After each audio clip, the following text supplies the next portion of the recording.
Women often get dismissed for, oh, this is just menstrual cycle pain, when in reality it's a liver disease that is progressive and can cause cancer, and there's treatment for it, and we should investigate it and treat it, right? And I thought, wow, that sounds a little bit unfair. Like, why are we dismissing these patients? Can we do something about it? What's like? I wanted to learn more about this. That was Dr. Schmolly, founder of Zebra MD, a company on a mission to close the diagnostic gap for the millions of patients living with rare diseases, often unseen and unheard for years before receiving a diagnosis. Zebra MD is building an AI-powered clinical decision support platform that integrates directly into electronic health records, alerting physicians at the point of care when a patient may have a rare or undiagnosed disease, guiding them on exactly how to work it up and treat it. With over 10,000 rare diseases and a chronic shortage of specialists, Zebra MD is putting the right knowledge in the right hands at the right moment. Welcome to the Biotech Stack, where we go behind the science to meet the founders and leaders building the tools, platforms, and technologies that make discovery possible.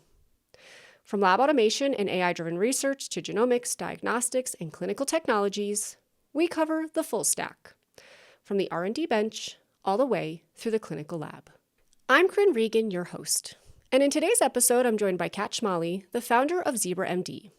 A physician scientist trained in internal medicine and medical genetics at UCLA, she came to this work through a first-year hepatology lecture that stopped her in her tracks.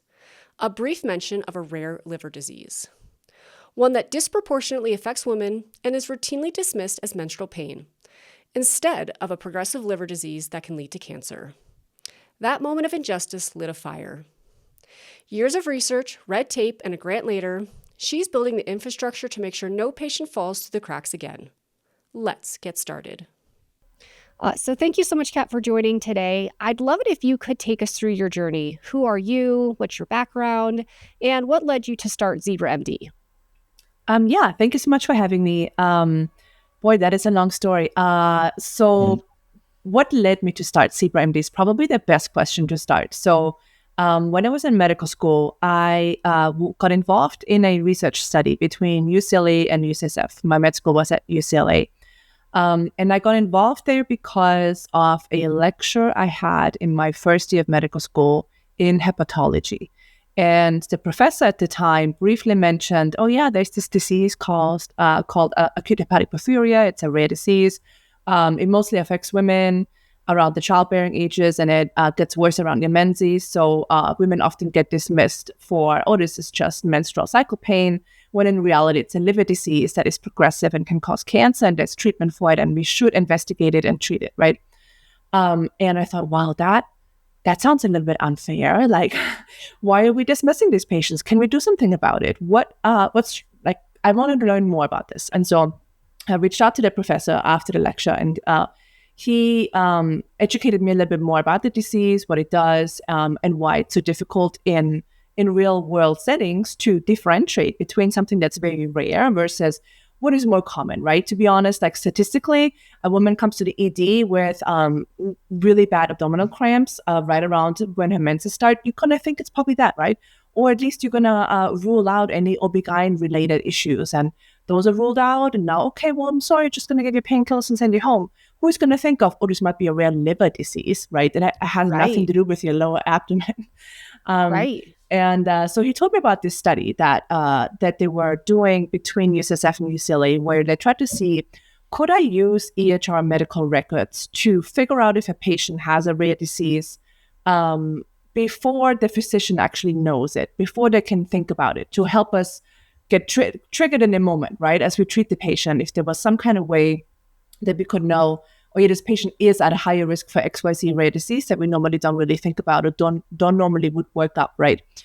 So we did the study. It took about 3 years of blood, sweat, and tears, and lots of red tape and data sharing, and it's a complete nightmare, even within the UC system.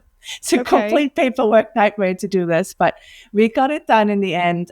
We made some beautiful algorithms that were able to predict whether or not someone had porphyria over 2 years earlier than a porphyria specialist could, right? So imagine if we can extrapolate that to a community ED, a community primary care doc, right? So we could really make a big difference employing this algorithm in the EHR.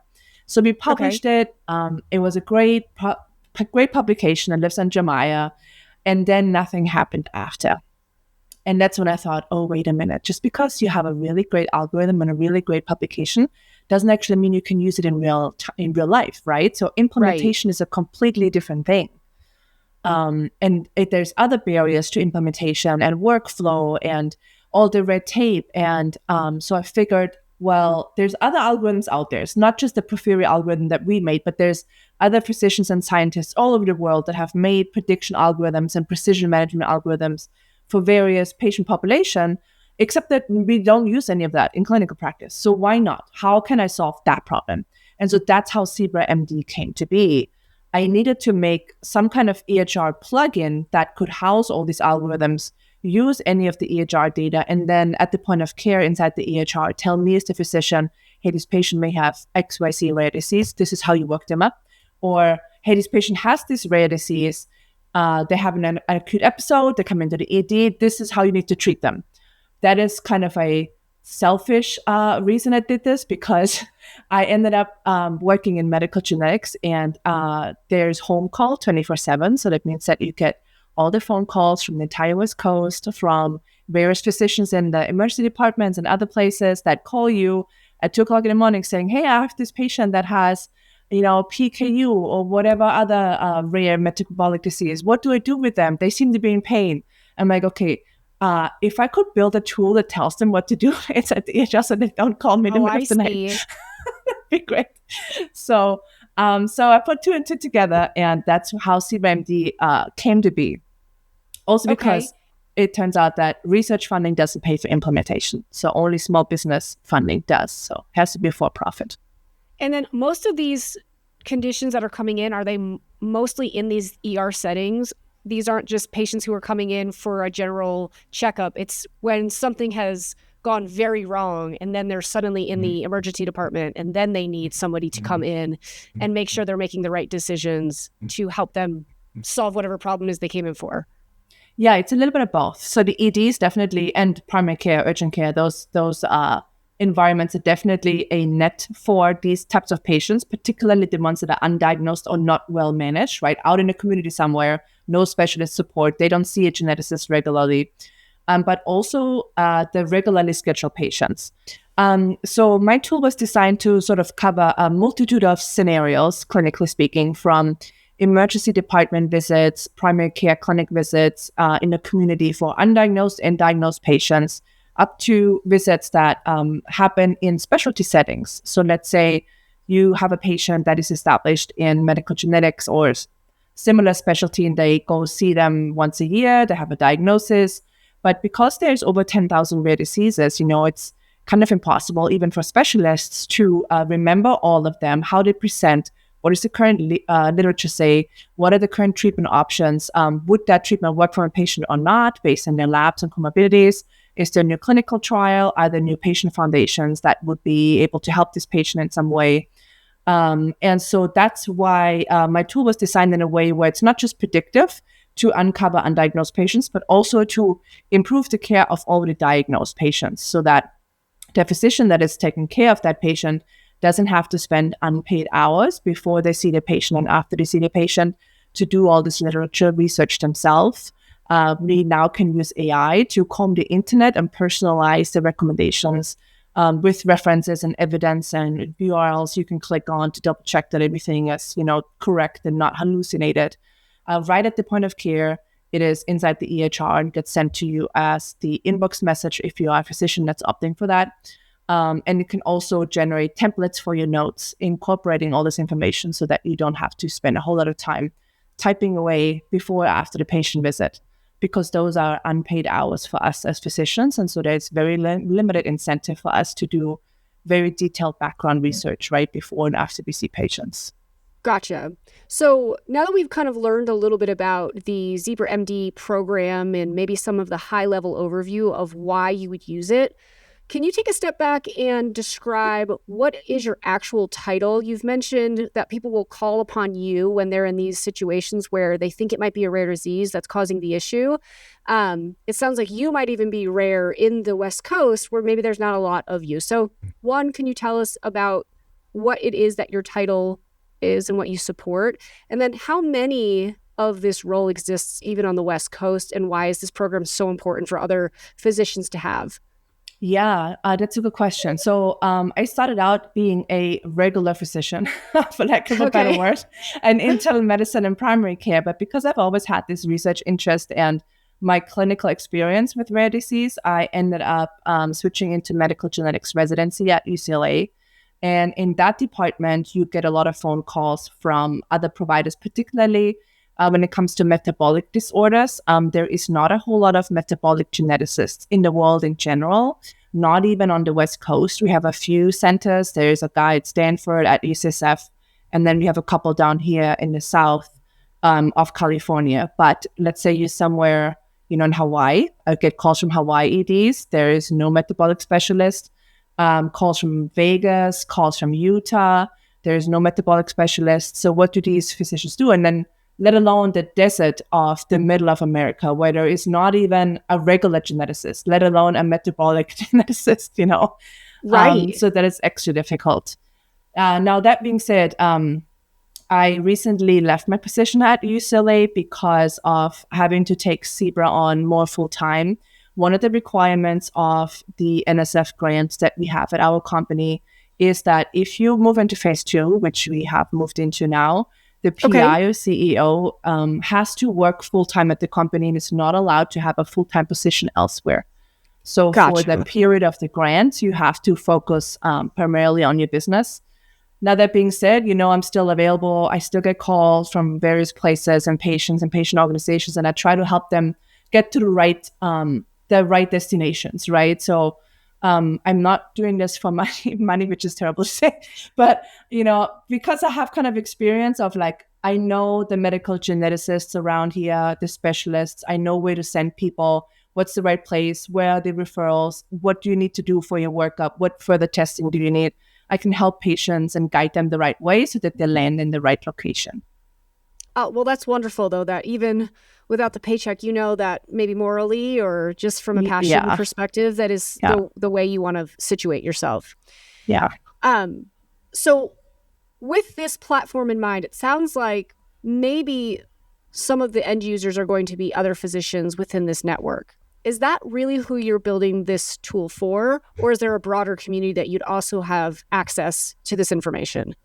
Yeah, so originally the idea was to build this only for physicians, for my own use and my colleagues' uses. Then it sort of grew into, because we kept getting emails from patients and patient organizations asking, can I also use this? I am giving you all my medical records for training this AI. I'm sharing all of my info. I'm helping you developing this. I really want to also use this as a patient because they have such difficulty with accessing specialist physicians. So at least Okay. I can help them with the 0 to 1 step, right? So we're now building this patient app where patients can go on our platform. They can make an account. They can pull in all their medical records from wherever they've been seen. We have our algorithms run through it, and we at least can tell them if they're undiagnosed, hey, you may possibly have these types of disorders, and these are the specialists you should see in your area to get further workup. But at least it gets them in the right direction, right? Because they have no idea. They're suffering and they're like, I don't even know what type of physician I need to talk with, right? Gotcha. Where Right. do I go? So that's like the first step that we're trying to help them with. The other use case for patients is some of the diagnosed ones come to us and they are asking for additional help in terms of is there patient foundations out there for me? Are there patients like me? Are they parents? Okay, exactly like that. Financial assistance, new clinical trials that maybe are international. I'm willing to travel, but those are the extra details that we in medicine don't really have time to research for at appointments. But we can get this information to the patients outside of the appointment, right? So that way it doesn't cause a burden for the physician. I see. And you touched on what your original rare disease interest was when you were in med school. It sounds like you have now expanded, though, the capabilities of what people can look for from rare diseases. Do you have an area of focus, or is it very broad spectrum? Oh, yeah, that's also a good question. So we started with rare disease really because of my original interest, and then it sort of grew into, well, anything to me personally, what I really like is mystery diseases. things Okay. that are like very heterogeneous that look like something else. Something that's like ever so mildly brewing and not super obvious. Unknown things, conditions where n equals one. Very unique situations that would otherwise take years to work up. Those are the things I'm most interested in. That being said, the framework and the technology we're building, because it can address n equals one, which is there's only maybe one patient in the world that looks like that, right? We could use that for any precision medicine case. Previously in medicine, we've been operating on a population level scale where we make guidelines that sort of statistically work for the average person, right? But the average person is like the span of the population is huge. And so the average person, there's actually not a whole lot of people in this average statistically, and most people are somewhere on the spectrum. So how do you make precision medicine happen on a population level scale? As an example, in primary care, do you specifically need the same primary care and surveillance schedule as your neighbor? Maybe, maybe not. Depends on your genetics, depends on your family history, on your medical history, on your goals, your environmental exposures. There's lots of things that go into that. So the way that we're developing for rare disease can also be used for other things. And we have things on the horizon, such as moving into oncology surveillance, Okay. post-diagnosis, those kinds of things we're looking into. And then based on the current market today, are there any other programs or platforms that are similar to your product, or is this unique in the marketplace? Yeah, so there is tons of platforms that do data as a product or data as a service, I guess you can say, particularly in health. Now, they have a slightly different focus. I never wanted to just collect data and sell it. I think that's just not really my business model. That's not what I want to do. I want to have a clinically actionable tool that is integrated in a physician workflow. And there is no company out there that currently is integrated in the EHRs that can generate alerts for physicians and guide them in their clinical decision making. So that's totally unique. And hopefully it stays that way. It's really hard to get into EHR. So if anyone can outcompete me, great, I'm going to use your tool.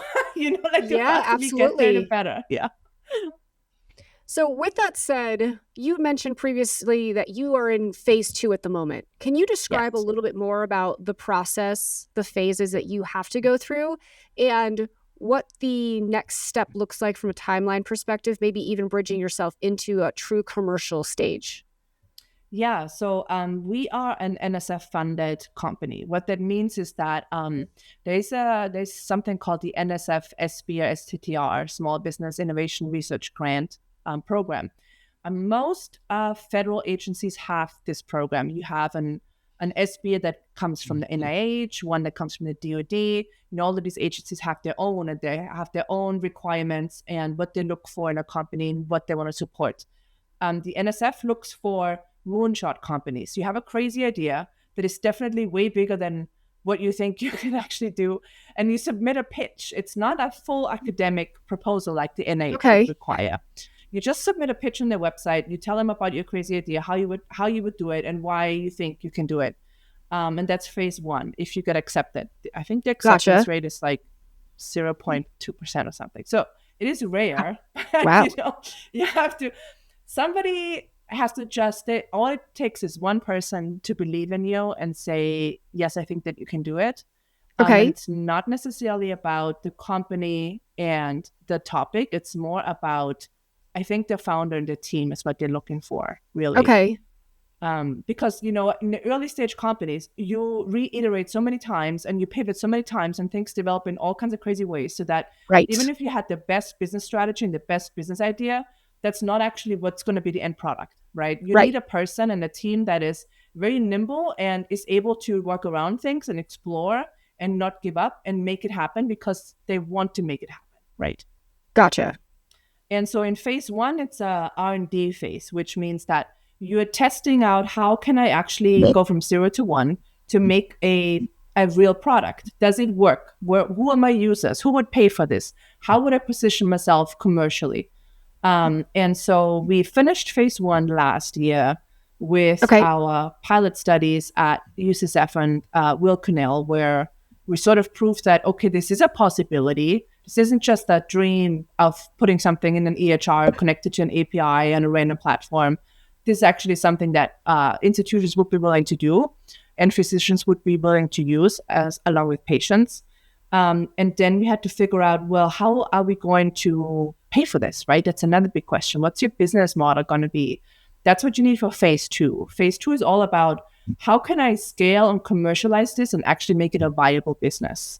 Those are the milestones you have to reach. It's a 2-year long phase, and there is every 3 or 4 months particular milestones that you have to reach that you set when you first submit the phase two proposal. And of course, there's lots of pivoting, but Yeah. but that's the questions you have to answer. And at the end of phase two, you're expected to have a product that is commercially viable in some way. You can still scale it after. There's phase three awards. There's supplemental funding you can get for different business arms we're going to add on to. But generally, that's the goal of phase two. Gotcha. So then diving in a little bit, since you are in phase two, and this is the how do you scale in commercial stage, do you mind sharing a little bit more about what that plan is? Because it sounds like this is being offered to patients. This is also being offered to physicians. Is this a membership only? Is there a subscription payment plan? Who is going to help to make this a financially viable commercial plan? Yeah, so this was something super important for us to figure out because I didn't want to charge physicians or patients, obviously. I felt that is kind of ethically wrong, and also that's an obstacle for them using it, right?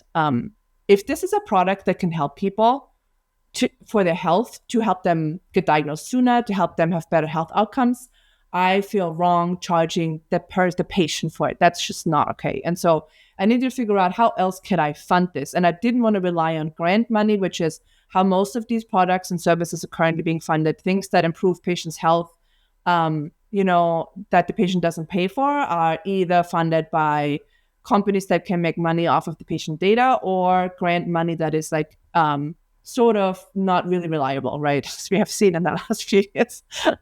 So the idea of how to permanently fund this came from my very first development deal with a pharmaceutical company. When I very first had this idea of ZebraMD and let's integrate this algorithm for porphyria into the EHR and actually make it useful in the workflow, I didn't know how to pay for it. And so the original study for the porphyria algorithm was funded in part by Alnylam Pharmaceuticals, who are the drug makers for Givlaari, Givlaari is the treatment for acute hepatic porphyria. And they funded the academic study for this algorithm.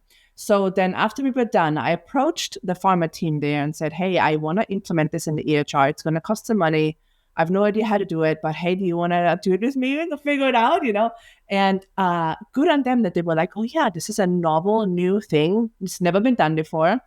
Let's put together a pilot and see how we can, and we're going to give you the money and you can try this and see if it works or not. And so they were the first ones that funded the initial build out for this at UCSF before the NSF jumped in and supported us the rest of the way. But that gave me the idea of, who benefits from diagnosing more people and from having more patients treated to the standard of care, other than the patient and the physicians and the health organizations, right? It's pharmaceutical companies, as an example. They want to make sure more people are diagnosed with a rare disease if they are the drug makers for the rare disease, because it is extremely difficult to sell rare disease therapeutics because these patients are sort of like isolated and spread everywhere, right? So which physicians do you approach to tell them you have a new drug for this disease? It's impossible for them. Like, they spend so much money on sales and marketing and can't really grow. They don't know where to go. Can they directly reach patients? And if so, where? Like, there's also not really centralized hubs for these rare diseases, right? There's sometimes only 10 or 50 people in the whole world that have this rare disease.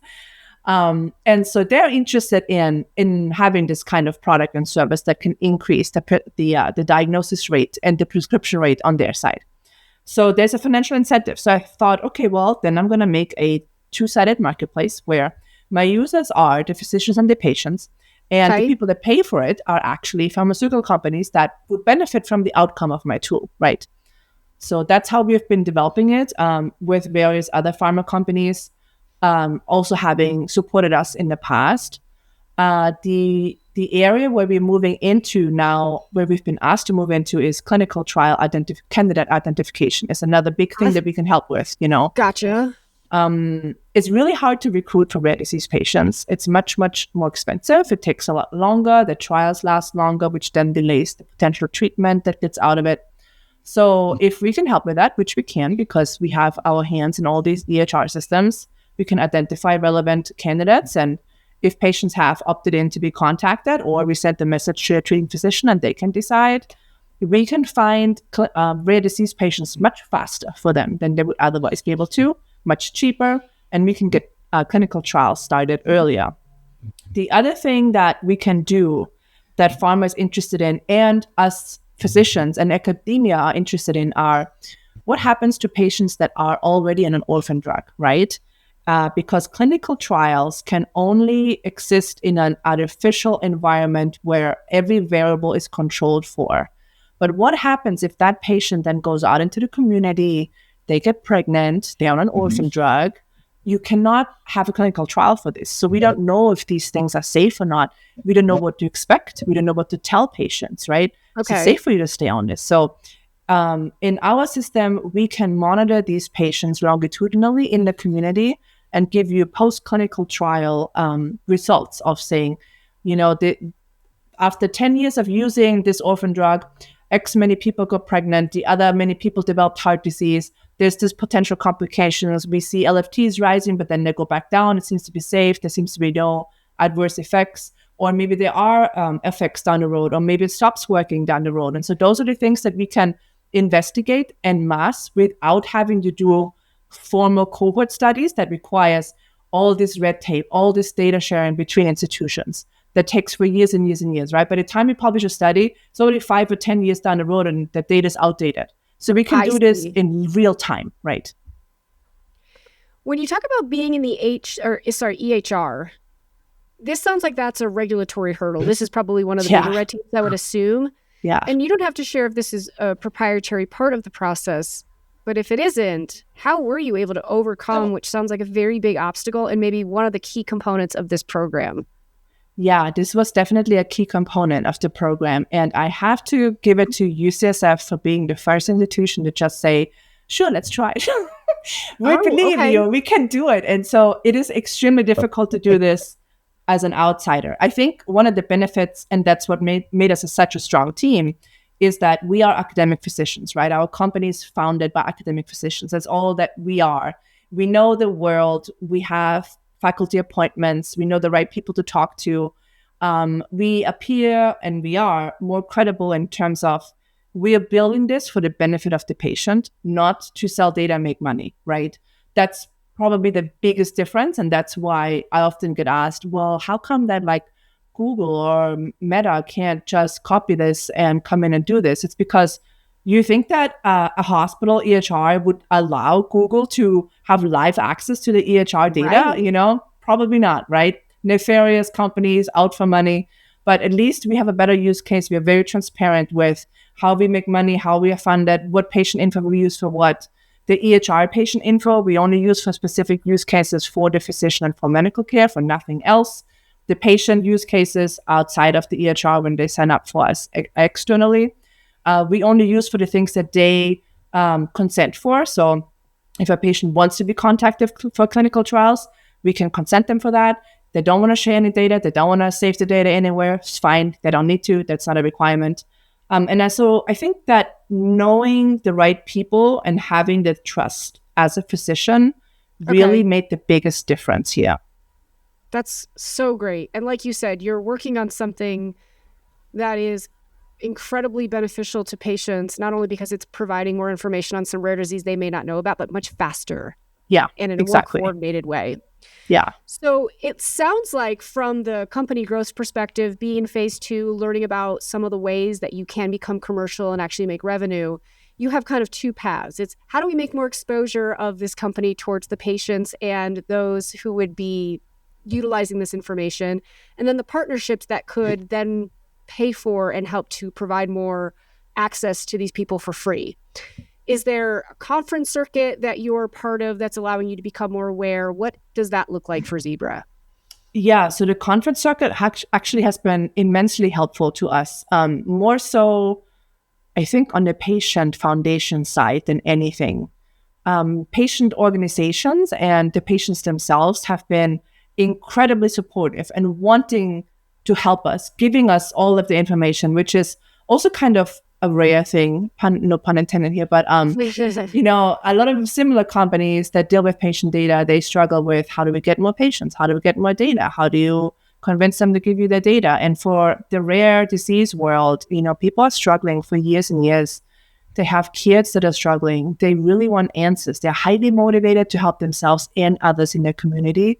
And that's how we can make a difference together. And so we often get invited by patient foundations and rare disease patients to participate in conferences and share what we do and collaborate together. That's a big mission piece of our company is collaboration with other organizations, foundations, and patients, taking into account their voices, reflecting their needs in our company. And so that particular circus of conferences has been incredibly helpful for us to get the word out and to keep growing. That's great. Well, so what are some of those conferences, and do you have any of those lined up for the 2026 year? Yes. So the rare disease months are early in 2026. So we just finished our busy season in the spring, where there's like International Rare Disease Day, International Porphyria Day. We went to Women in Bio, both in San Francisco and San Diego. I'm very picky where I go. I don't really want to look like I'm a sleazy corporation that is out for money and it's just wanting to do advertising because I'm mission focused. I want to make the biggest impact. And so I go to rare disease conferences. So Global Genes is in September. I went there a couple of years ago. It's another great conference to go to for people with rare disease. And then what else is coming up? I'm going to the Biotech CEO Summit in Napa that isn't strictly rare disease, but I'm hoping to get some collaborations out of that, mutual use cases to help each other grow. You never know. And otherwise, I am going to keep my ears and eyes out for additional conferences. Okay, awesome. So kind of wrapping this up and talking about the bigger picture, what does looking ahead for the company look like? What does maybe the next year or even 5 as you continue to grow? Yeah, so our current focus is on launching the patient app. We're going to do a small beta test first with a group of patients that have been very supportive in the past few months and given us a lot of feedback and allowing us to use their data to make sure that on the technical side, everything works and the patient experience on the patient app works. So that's going to launch soon. After that, we are going to launch our clinical trial identification service pilot. That's something that we're going to work on. And we have also started partnerships with 2 other organizations that were founded by rare disease patients. One of them is Her Voice and the other one is Mirror Care. We're working very closely with both of these, and we are launching a home care arm of the company where we will allow the ingestion of real-world data from patients that are medically complex at home, have wearables, have medical devices, have things like they have maybe a ventilator, right? They have maybe a Foley bag, other things that incur data that is very helpful for us, for our algorithms to alert the treating physicians of something is not working, something needs to be changed, so that it doesn't land on the parent to constantly have to worry and think about what does this mean, Right. And that also helps other patients with similar things. So one of the important things we're focusing on is how can patients help each other in a more systematic way. So let's say that you have a kid that is on a ventilator. You get home from the hospital, you're not a medical person, you have no idea what to do with a ventilator. How do I set this up? What is normal? What is not normal, right? So being able to have an AI that looks at things and says, this is how you have to connect it. These are the warning systems in place. It can send you alerts. Hey, it's time to change this. Hey, this doesn't look right. Make sure that you fix this. Hey, go to the doctor because the heart rate is coming up and the temperature is coming up a little bit, and so there's a respiratory rate, there might be an infection brewing. Do it now before the kid gets sick. And having that at scale sent directly into people's homes that have these rare disease kids is so invaluable. So that's our next project. That's amazing. This has been so incredible to learn about this program. It's not only such a impactful program, it sounds like, but I love the way that you're attacking the mission and you're really putting your priorities of the patient first and just allowing all this information to be provided to the community. So congrats to you, and I appreciate you joining us today and sharing all this wonderful information. Thank you for having me. Appreciate it. Anytime. We'd like to thank our guest, Kat Schmolly, founder of Zebra MD, for joining us on the Biotech Stack. For more information on Kat or Zebra MD, please check the links in our show notes below. Thanks for listening, and we'll see you next time.